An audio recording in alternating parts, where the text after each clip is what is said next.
বাঙালি বাংলাকে হাতে ভাতে বিভিন্নভাবে তারা মারতে চায় এবং বাংলার ক্ষতি চায়, তারা ভালো চায় না। আজকে যদি 6 মাস পরে 1 বছর পরে সোনালী বিবিকে কেন্দ্র সরকার চাপে পড়ে ফেরত আনেও, যদি সেই সন্তানটা বাংলাদেশে প্রসব করে, জেলে প্রসব করে, তার নাগরিকত্ব কে দেবে, সিটিজেনশিপ কে দেবে, কোন দেশে সিটিজেনশিপে সে পরিচিত হবে? ভারতীয় জনতা পার্টি এখানে যদি দুটো পদ্ম ফুলও তাদের ফোটে, সেই দুটোই হবে ক্ষতিকারক। অর্থাৎ এদেরকে নিশ্চিহ্ন করে দেওয়া বাংলার মাটি থেকে। বাংলার মাটিতে যেন মানুষ ইতিহাস হয়ে থাকে যে ভারতীয় জনতা পার্টি বা ভারতীয় জঞ্জাল পার্টি নামক একটা পার্টি ছিল, যেটা এখান থেকে নিশ্চিহ্ন হয়ে গেছে। তবেই বাংলা বাঙালির মুক্তি হবে এবং বাংলা বাঙালি ভালো থাকবে, বাংলা বাঙালির উন্নয়ন হবে। যতদিন এই দলটা, অভিশপ্ত দলটা ভারতবর্ষে থাকবে, বাংলায় থাকবে, ততদিন পর্যন্ত এই বাংলার মাটি একে কেউ রক্ষা করতে পারবে না। তারা ক্রমাগত ক্ষতি করার চেষ্টা করবে। দাদা, সোনালী বিবির সব নথি থাকা সত্ত্বেও তাকে বাংলাদেশের জেলে আটকে রাখা হয়েছে, এটাকে আপনি কিভাবে দেখেন? প্রশাসনিক ভুল নাকি ইচ্ছাকৃত কোনো পদক্ষেপ? দেখুন, আপনার এই কথার জবাব যদি আপনি পেতে চান, তাহলে শুভেন্দুবাবুর কয়েকটি কথা আপনাকে মনে করতে হবে। শুভেন্দুবাবু সহ বেশ কিছু বিজেপির নেতারা বারবার বলে যে আমরা মুসলমানদের ভোটে জেতা বিধায়ক নই, আমরা হিন্দুদের ভোটে জেতা বিধায়ক। শুভেন্দুবাবুর কথা মতো সারা পশ্চিমবাংলায় যত মুসলিম আছে তারা সকলেই বাংলাদেশি এবং তারা সকলেই রোহিঙ্গা। তো সেই হিসাবে বিজেপি মানুষ বিরোধী একটা সংগঠন, যারা মানুষের হয়ে কথা বলে না, ভারতের সংবিধানকে মানে না। ভারতের সংবিধান যেখানে সেকুলারের কথা বলা হয়েছে, সেখানে এরা দুয়ে দুয়ে 4 করে হিন্দু মুসলমানের বিভাজন সৃষ্টি করার একটা চক্রান্ত ক্রমাগত করে চলেছে। সোনালী বিবি তিনি ভারতীয় একজন নারী, যার কাছে সমস্ত বৈধ নথি আছে যে তিনি ভারতীয় এবং তিনি বাঙালি। কিন্তু এখানে বিজেপি কেন্দ্রের সরকার কোনোভাবে উদ্যোগ নিচ্ছে না, হাইকোর্টের রায় থাকা সত্ত্বেও, যে সোনালী বিবিকে তার বাড়িতে ফেরত আনার। তীব্র ধিক্কার জানাই। এরকম একটা সরকার, এমন একটা কেন্দ্র সরকার এবং তাদের যে রাজনৈতিক দলের তৈরি, সেই রাজনৈতিক দলটাকেও ধিক্কার জানাই যে এরকম জঘন্য এবং একটা পিশাচ মানসিকতার একটা সরকার। এর দায় কার বলে আপনি মনে করেন?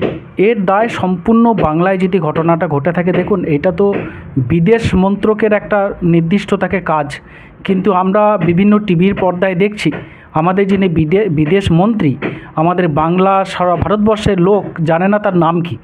বেশি বিদেশে কে যায়? নরেন্দ্র মোদী সাহেব।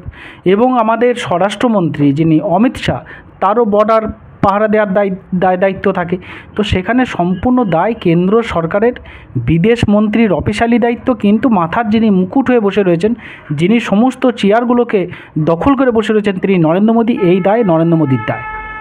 হাইকোর্ট বলছে পুলিশ হড়বড়ে সিদ্ধান্ত নিয়েছে, যাচাই বাছাইয়ের ন্যূনতম নিয়মও কেন মানা হলো না? এটা নিয়ে আপনি কি বলবেন? দেখুন, এখানে বিশেষ করে যদি টুপিওয়ালা, গামছাওয়ালা বা লুঙ্গি পরা লোক দেখা হয়, তারা আর যদি বাংলা ভাষায় কথা বলা হয়, তাহলে পরে সরাসরি এই পশ্চিমবাংলায় যদি বাংলা ভাষায় টুপিওয়ালা, দাড়িওয়ালা বা লুঙ্গি পরা লোক যদি কথা বলে, তাদেরকে একদম শুভেন্দু অধিকারীর যে দল, তারা দাগিয়ে দেয় রোহিঙ্গা বলে এবং বাংলাদেশি রোহিঙ্গা বলে। যদিও রোহিঙ্গারা বাংলাদেশে না, মায়ানমারের, সেই শিক্ষাটা ওদের নেই, কিন্তু রোহিঙ্গা বলে তাদেরকে দাগিয়ে দেয়। আসলে এই যে জিনিসটা অন্য জায়গায়, মানে এই রাজ্যের বাইরে যদি কেউ বাংলায় কথা বলে, সে হিন্দু মুসলমান উভয় যাই হোক না কেন, তাকে আবার বাংলাদেশি বলে তাকে বর্ডারে নিচে, তার কাটার নিচে দিয়ে বাংলাদেশে পাঠিয়ে দেয়। অর্থাৎ এই যে ষড়যন্ত্র বাঙালির বিরুদ্ধে, এটা একটা ক্রমাগত কেন্দ্র সরকার করে চলেছে। এবং এই আজকে সোনালী বিবি তার জলজান্ত উদাহরণ। একজন ভারতীয় নারী, তার সমস্ত বৈধ নথিপত্র আছে, নথিপত্র থাকা সত্ত্বেও কেন্দ্র সরকার ফেরোচ্ছে না। পুলিশ তারপরে ব্যবস্থা নেবে, সে তো স্বাভাবিক। ঘটনা ঘটার পরেই তো পুলিশের নজরে আসবে, সে রাজ্যের পুলিশ, বা সেটা রাজ্যের পুলিশের এখতিয়ারে তো পড়ে না, এটা কেন্দ্র সরকার বিএসএফ বা কীভাবে ধরছে। এগুলোর দায় এড়িয়ে যেতে পারে না বিজেপি। যতই সুকান্ত বাবুরা বা এরা যতই বলুক যে আমরা হিন্দু মুসলমানের উভয় পক্ষে বা সকলের সমান, কিন্তু এদের কাজের ক্ষেত্রে দেখা যায় যে ওরা শুধু হিন্দুদের ভোটা জেতা এমএলএ, ওরা মুসলমানদের ভোট নেয় না। যেমন বলে তেমন মুসলমানদেরকে চায়ও না যে তারা ভারতে বা বাংলায় থাকুক।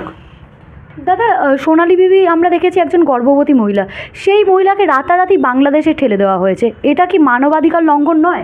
নিশ্চয়ই। আমাদের পশ্চিমবঙ্গতেও একটা হিউম্যান রাইট সেল আছে কেন্দ্র সরকারের। আমরা বারবার দেখি যে বাংলায় কোনো একটা যদি পান থেকে চুল খসে, মানে ঘটনাটা মিথ্যা হোক বা সত্য হোক, সেটা যাচাই করার আগেই তারা মহিলা কমিশন, মানবাধিকার কমিশন এসে বাংলায় উৎপাত করে এবং তারা রাজনৈতিক বক্তব্য দিয়ে, প্রেস বিবৃতি দিয়ে রাজনৈতিকভাবে তারা একটা প্রচার প্রোপাগান্ডা চালানোর চেষ্টা করে।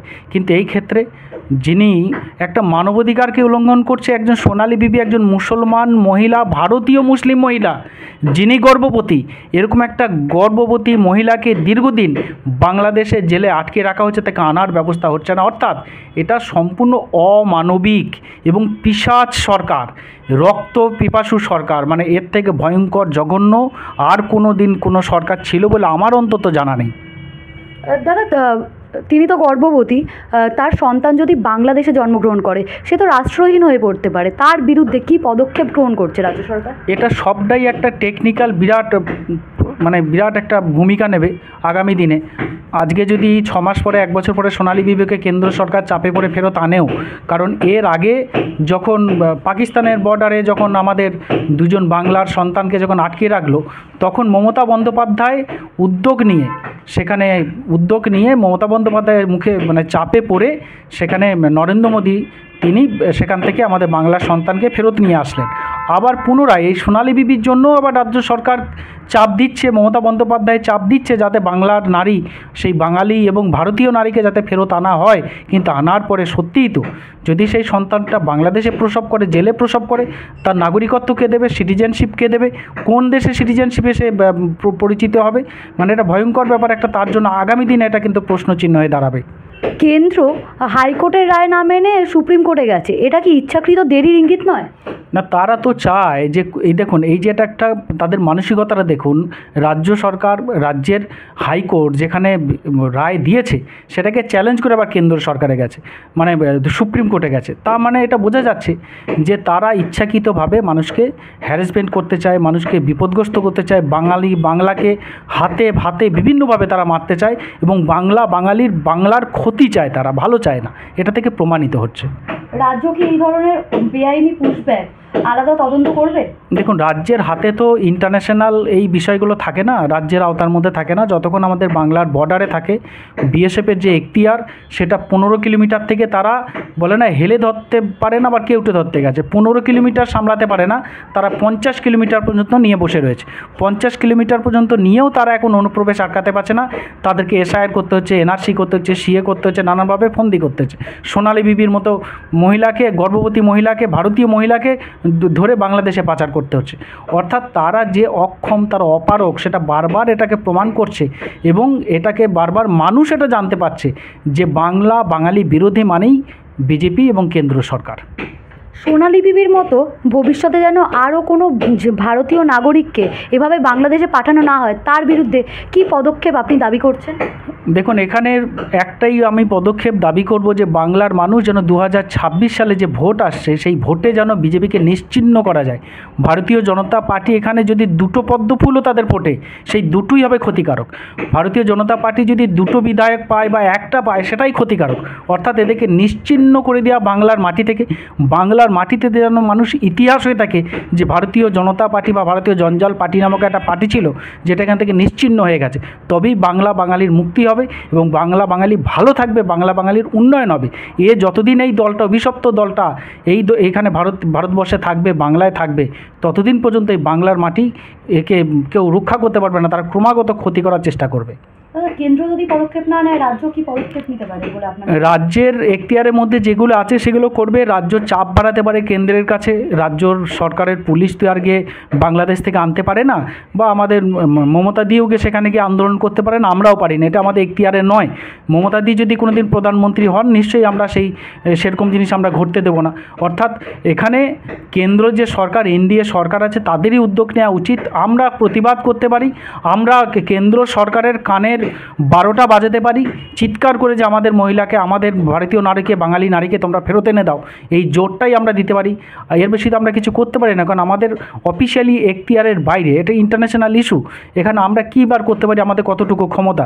তো যতটুকু আমাদের ক্ষমতা আছে, আমাদের এই বাংলাতেও 42টা এমপি, তার মধ্যে থেকে আমাদের যে কটা এমপি আছে তারা মিলে সমস্ত আমাদের দরকার হলে পার্লামেন্টেও প্রতিবাদ হবে, পার্লামেন্টের বাইরে প্রতিবাদ হবে, সমস্ত বিধায়করা প্রতিবাদ করবে, ব্লকে প্রতিবাদ হবে। প্রতিবাদ তো হবে। আমাদের কাছে একজন ভারতীয় নারীকেও যদি কেউ এরকমভাবে বদমাইশি করে, উদ্দেশ্য প্রণোদিতভাবে রাজনৈতিক চক্রান্ত করে মুসলমান বলে তাকে আটকে রাখা হয়, তার প্রতিবাদ হবে এই রাজ্যেও।